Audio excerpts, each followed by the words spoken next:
Narasappa sir గారికి, అలాగే SMC chairman Ayyanna sir గారికి, అలాగే గ్రామ పెద్దలు గౌరవనీయులైన రుద్రగౌడ్ సార్ గారికి, అలాగే మిగతా పెద్దలందరికీ కూడా నాతో ఉపాధ్యాయులకు పిల్లలకు అందరికీ కూడా స్వాతంత్ర దినోత్సవ శుభాకాంక్షలు. సరే, ఈ ప్రోగ్రాం గురించి, ఈ రోజు గురించి, ప్రత్యేకత గురించి మనం ఎప్పుడు వింటూనే ఉంటాం. అయినా ఇప్పుడు ఒక పాట పాడుతున్నప్పుడు ఒక పదం వచ్చింది, అమరవీరులు. అమరులు అన్న ఒక పదం వచ్చింది. సో అమరులు ఎవరు అన్న సంగతి గురించి మనం ఆలోచన చేస్తే, వారు మన మధ్యలో లేరు. ఇప్పుడు దాదాపుగా మన భారతదేశానికి వ్యాపార నిమిత్తం ఇంగ్లాండ్ దేశం నుండి బ్రిటిష్ వారు వచ్చారు. వచ్చి ఇక్కడున్న పరిస్థితులను బట్టి, రాజుల బలహీనతలను బట్టి వారు మొత్తం భారతదేశం మొత్తాన్ని ఆక్రమించుకొని దాదాపుగా 200 సంవత్సరాల పాటు వారు పరిపాలించారు, దోపిడీ చేశారు. అంటే మన భారతదేశ సంపదను, ఆ శ్రేష్టమైన వాటన్నింటినీ కూడా దోపిడీ చేశారు, వెళ్ళిపోయారు.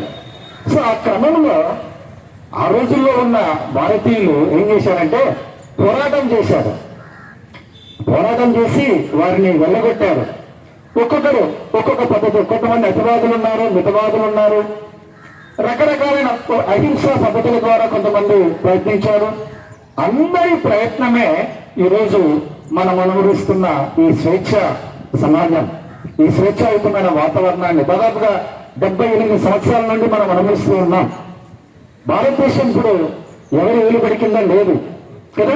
ఆ రోజుల్లో మరి వాళ్ళు చేసిన పోరాటం ఏమి, వాళ్ళ త్యాగాన్ని ఏమి ఒకసారి జ్ఞాపకం చేసుకోవాలి మనం.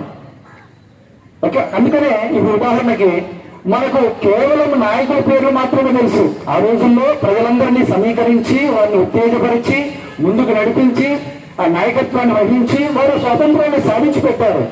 సో ఆ నాయకత్వంతో పాటు సామాన్య ప్రజలు కూడా ఏం చేశారంటే అనేక విధాలుగా తమ ప్రాణాలను కోల్పోయారు, తమ ఆస్తిపాస్తులను కోల్పోయారు, కుటుంబాలను కోల్పోయారు కూడా. అంటే వారందరి త్యాగ ఫలితమే నేడు మనం అనుభవిస్తున్న ఈ స్వాతంత్రం.